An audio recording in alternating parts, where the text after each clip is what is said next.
we can monetize, we control the permissions of our own data, who has right to see it, privacy, security, digital credentials can be verified. I always use the example that my degree hasn't changed the last 20 plus years.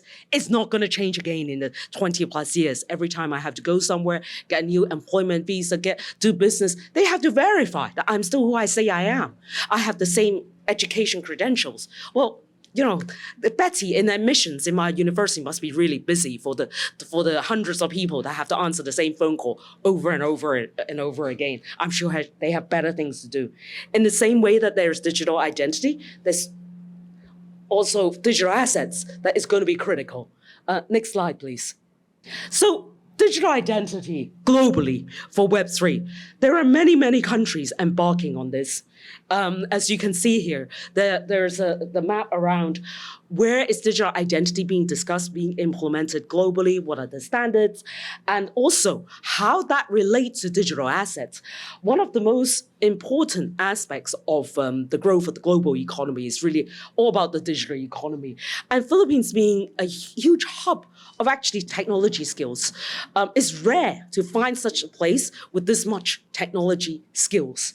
And thinking about why there is the change, the growing consumer expectations, people don't change because companies don't change because necessarily governments change or whatnot. It's also a bottom-up revolution. It's also behavior changes. If our behavior changes, the companies and the governments that serves us will also change. So consumer expectation, COVID changed a lot of that expectations.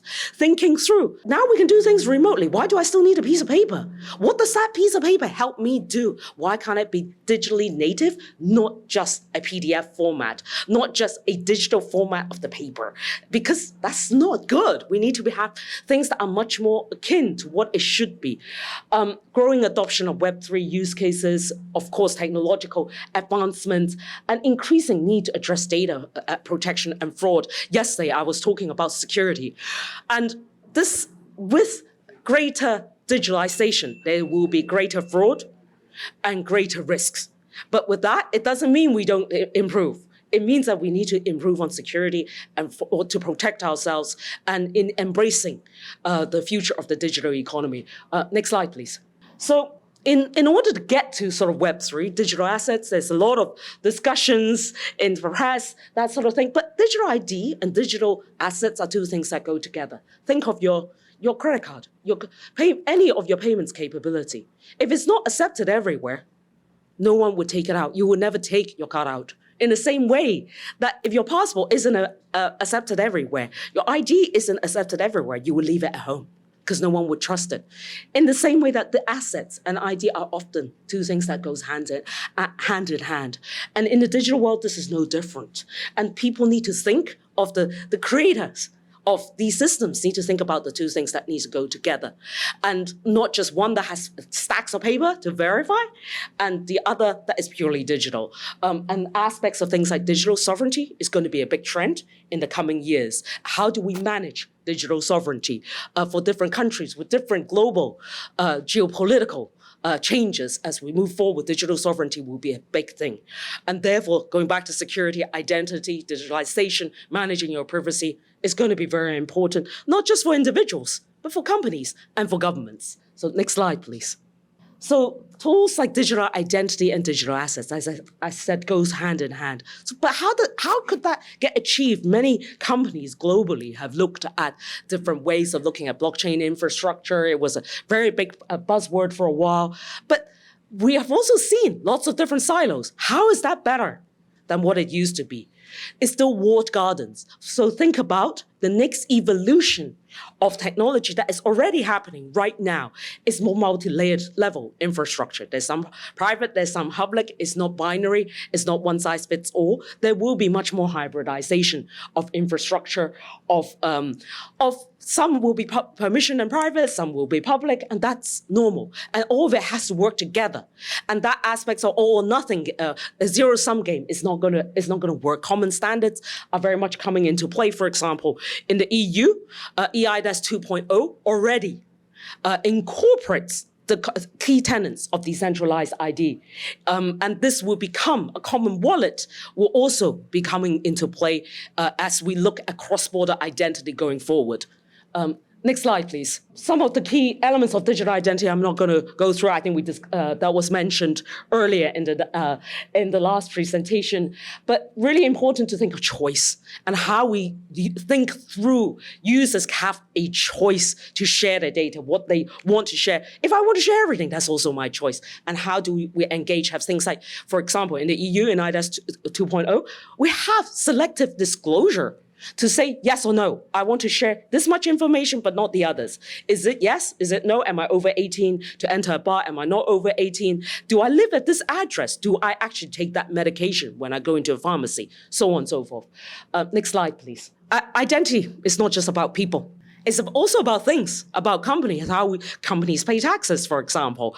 Glyph, which is the company register globally for financial information. It's also a type of identity. So there are also identity of things like livestock.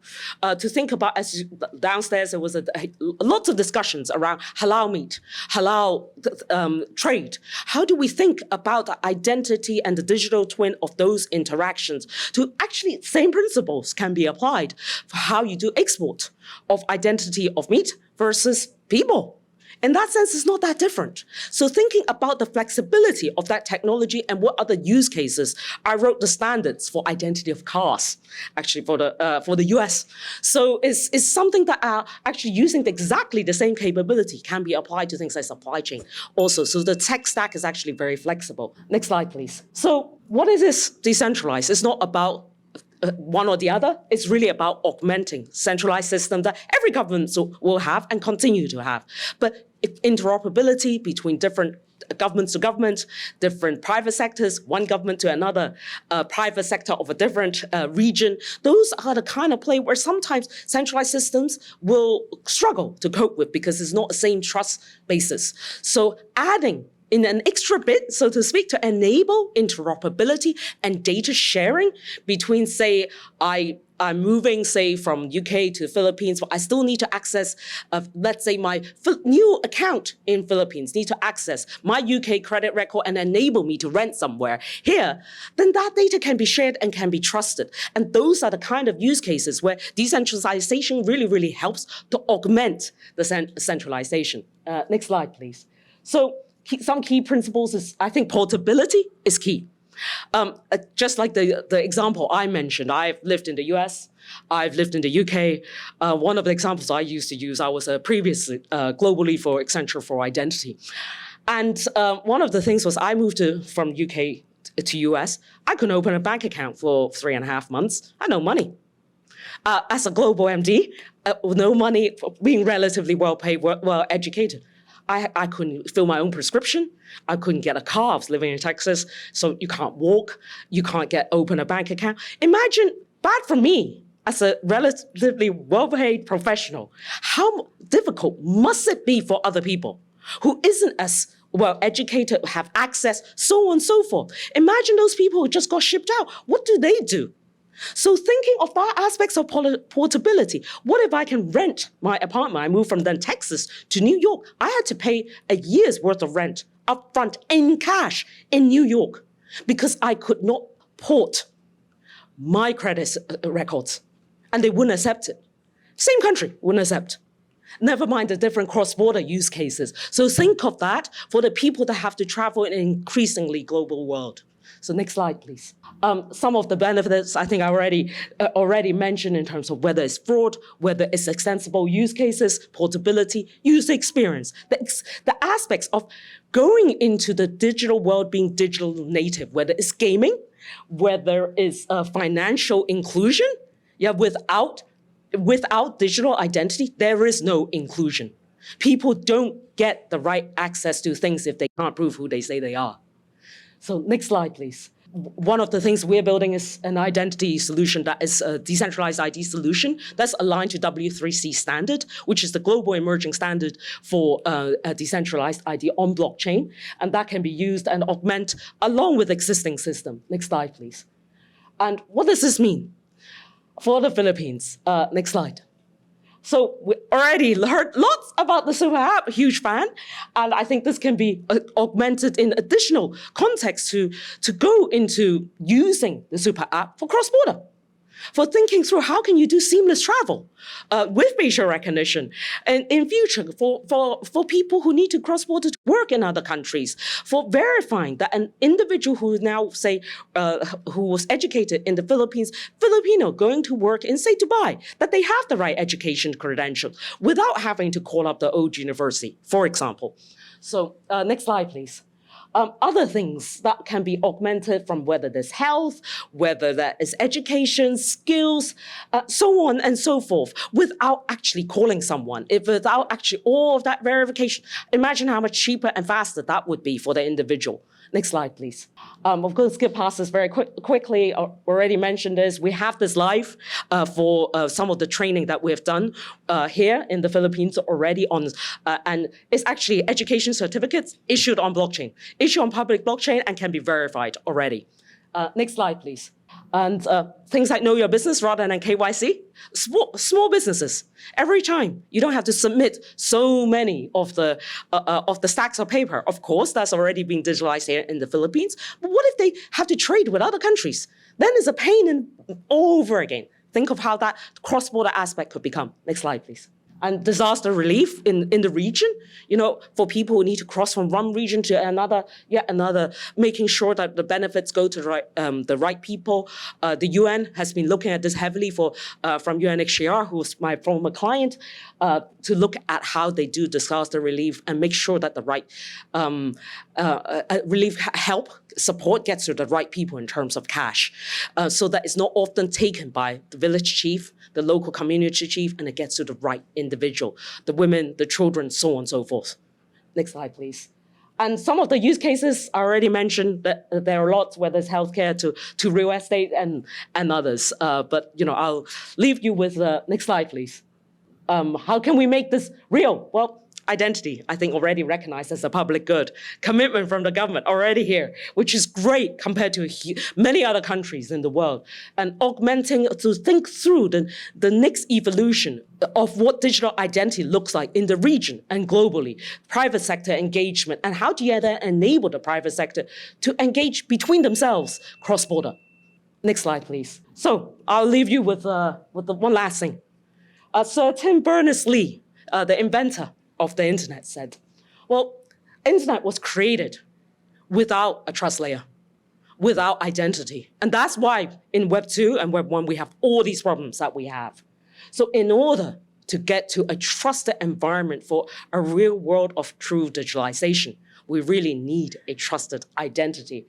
And of course, with that also digital assets that are much more native to the digital environment. And I think without it, we can't evolve. So thank you very much, and thank you, and have a lovely conference.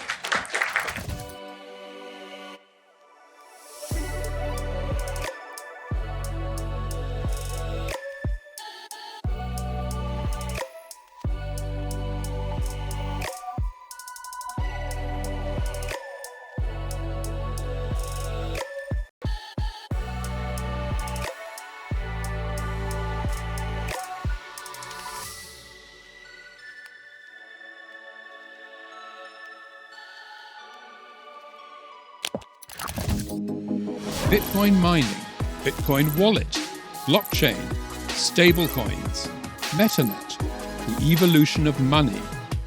Everybody is talking about Bitcoin today, but what exactly is it? Learn the basics from experts. Learn what Bitcoin is, how it works, and why it matters. Blockchain 101, your ultimate guide to the fundamentals of blockchain.